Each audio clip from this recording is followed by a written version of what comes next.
Ah, voici notre révélation. Vous allez comprendre une chose. Voici tout ce qui se passe derrière l'œuvre que Judas a accomplie. N'est-ce pas? Je vous ai bien dit dans ma vidéo précédente que il fallait faire très attention avec la Sainte Seine. Qu'il ne fallait pas manger la Sainte Seine en ayant un péché. N'est-ce pas? Parce que là, vous vous condamnez vous-même. Et malheureusement, si on voit bien dans la révélation, Dieu dit c'est ce que Judas a fait. Judas avait un péché. Judas savait qu'il volait l'argent de la caisse. Il était intéressé par l'argent. Donc il savait qu'il volait l'argent de la caisse, mais il se pointe quand même à la table du Seigneur pour manger la Sainte Seine. Mais comme le péché était déjà dans son cœur, mais qu'il n'avait pas confessé cela, parce que vous allez vous souvenir de la scène où Jésus dit que voici cette femme vient prendre son parfum, mettre sur tes pieds, tout ça, alors qu'on pouvait vendre ce parfum, récupérer l'argent et donner de quoi manger aux pauvres. Mais pourtant, Jésus savait bien dans son cœur que Judas faisait ça parce qu'il voulait l'argent. Et que c'est lui qui gérait la caisse. Donc, vous allez comprendre que Judas est l'image de ceux qui viennent manger la Sainte Seine avec un péché et qui arrivent à un certain niveau où ils ne peuvent plus être sauvés, mais ils se condamnent en fait. Voilà ce qui était en fait révélé dans la position de Judas. Parce que même avant ça, et après ça, que Jésus va couper le pain, va tremper, va le donner, et puis Satan va rentrer en lui, c'était pour manifester la chose, c'était pour conclure. N'est-ce pas? Mais cela ne pouvait pas être fait par d'autres apôtres parce que eux, ils n'avaient pas reçu le mandat. Mais Judas, par contre, avait reçu le mandat. S'il avait été plus fort que ça, il saurait, évidemment. Mais non, la même chose qui est fait qu'il arrive à se prendre, ce sont les remords. Pourquoi? Parce qu'il a été à la table du Seigneur ayant un péché et il n'a pas réalisé qu'il devait davantage faire quoi? Confesser ce péché est le fils de la perdition. Et quand il va se prendre, il va dire merde. Il se rend compte que non, j'ai livré le sang innocent. Qu'est-ce que j'ai fait? Et c'était tellement trop pesant pour lui de comprendre qu'il vient de livrer le Christ qui était simplement son sauveur. C'est ce qui l'a emmené à se pendre. C'est tout. Et c'est ça qui s'est passé. Et pendant que je suis en train de voir cette vidéo, de revoir parce que j'étais en train de revisionner la vidéo par moi-même, et je me rends compte, l'esprit me dit que ben, mais c'est ça l'image en fait, la Sainte Seine. Il y a ceux qui ont mangé avec, qui étaient purs, sans péché, et celui qui a mangé avec un péché.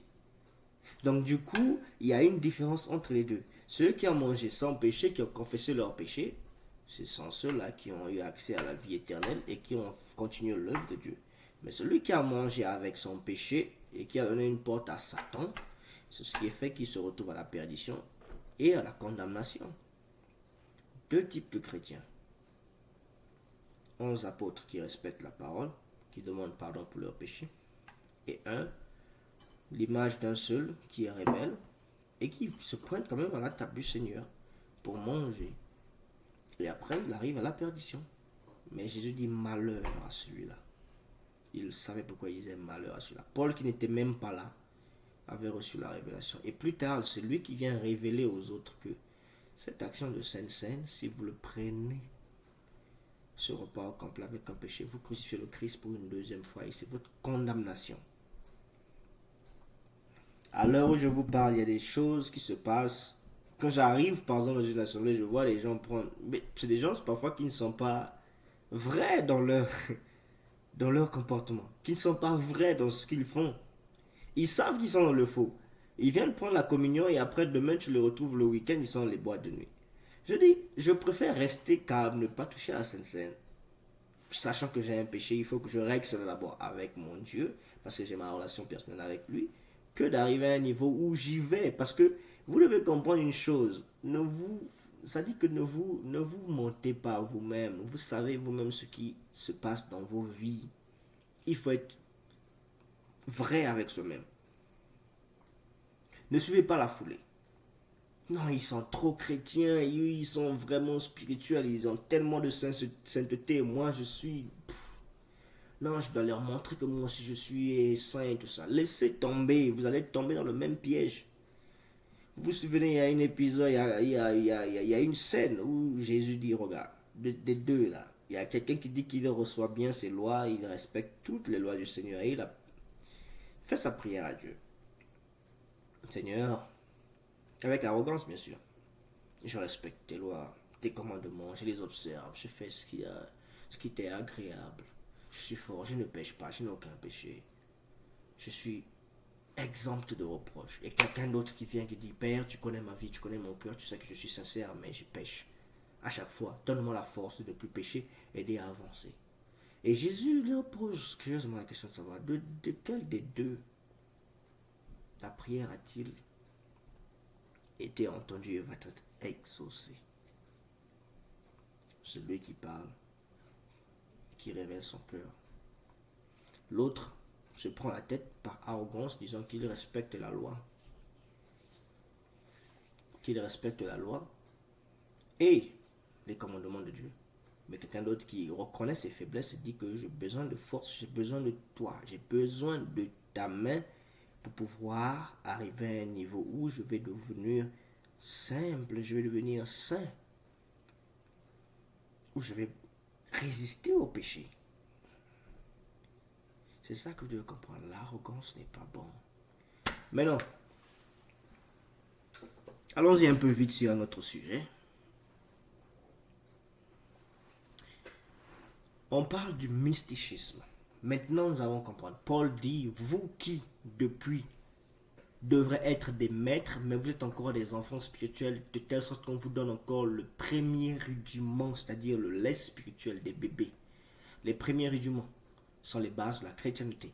Ce que le Christ a fait et tout et tout. Quand on est enfant, on vient de naître, on nous donne tout. On nous fait tout. On nous donne le lait, il suffit qu'on pleure, on cherche à savoir ce qui se passe et tout ça. Mais quand tu arrives à un certain niveau, tu deviens maître. Ces choses n'existent plus. Tu connais la loi, tu connais la connaissance, tu as la connaissance de Dieu, tu as la connaissance des choses et tu es mature spirituellement parlant. Et tu peux devenir et passer à une stature de quoi?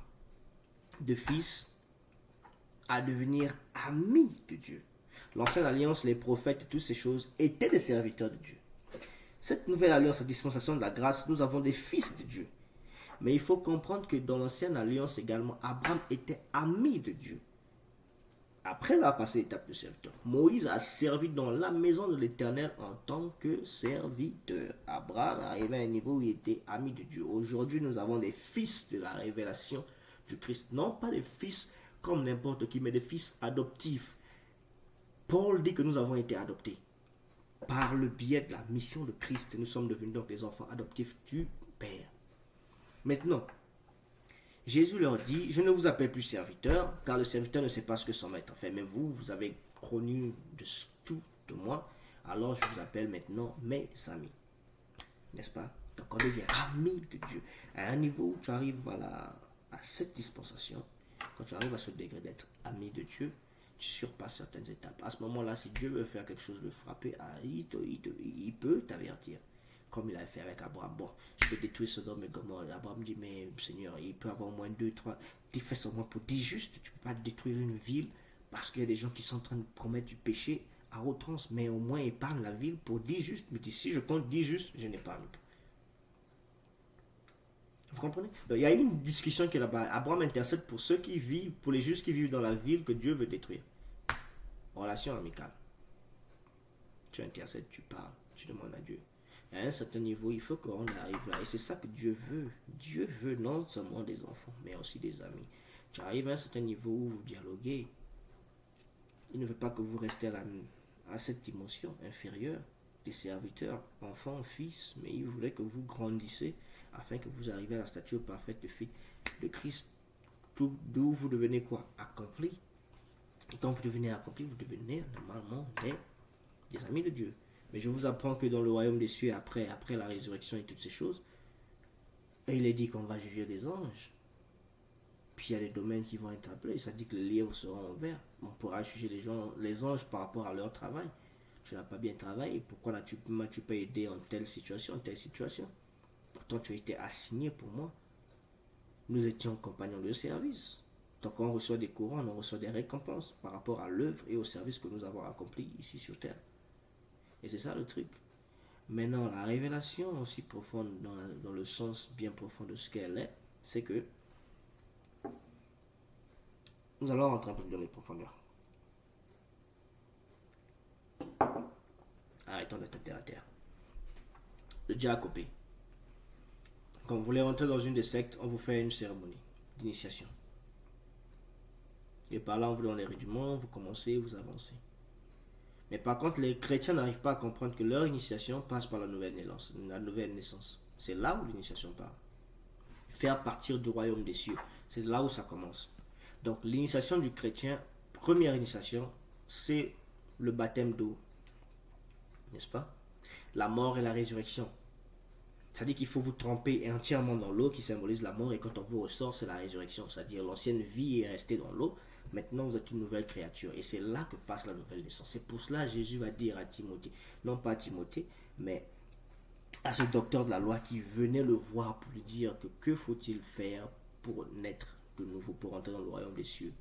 Et Jésus lui parle de la nouvelle naissance. Et il dit quoi? Faudrait-il que j'aille re-rentrer dans le corps, le ventre de ma mère et renaître de nouveau? Celui qui ne naîtra d'eau et d'esprit n'entrera pas dans le royaume des cieux. C'est là que passe la nouvelle naissance. C'est là que passe l'initiation. C'est là que commence toute chose. Et c'est là que par la suite, on grandit dans ça. Et la dernière, non pas seulement la dernière étape de l'initiation, c'est le baptême de feu. Il faudrait que vous soyez baptisés par le feu du Saint-Esprit. D'eau, Saint-Esprit et de feu. Or, le baptême du feu, c'est cela que les autres redoutent à chaque fois. C'est un baptême sérieux, on ne blague pas avec. Et une fois qu'on sort de ce baptême de feu, c'est là où on est devenu compliqué. Et Dieu présente son œuvre.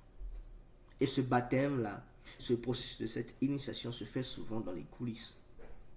C'est-à-dire que quelqu'un va traverser des situations, personne ne va s'en rendre compte, n'est-ce pas? Sa vie n'est pas importante.